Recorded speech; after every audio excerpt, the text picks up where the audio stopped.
morning, my name is Francesca Pineda. A continuación le vengo a decir la receta de cómo se hacen las panquecas. There in a break, snack, dessert or sweet that children like more than the traditional pancake. This recipe for American tortillas is one of the best.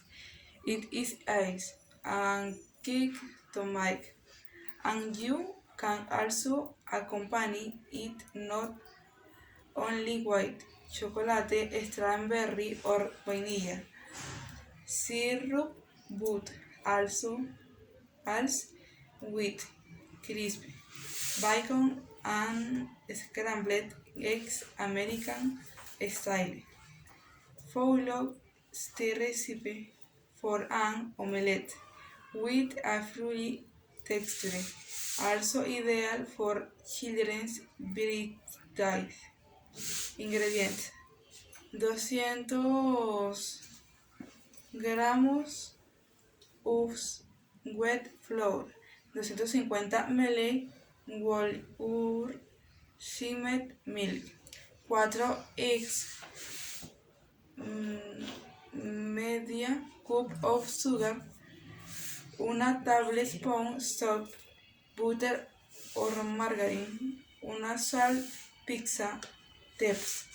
We have chosen to file or pancakes with honey, but you can do it with or water you like. In addition, this recipe allows collaboration and participation of children, so go to the kitchen with the kids. Preparation of American tortilla. 1. First, separate the yolk from the white of the eggs. Reserve. Then separately each one in a bowl. 2. In another bowl, mix the flour, the sugar and the salt. 3.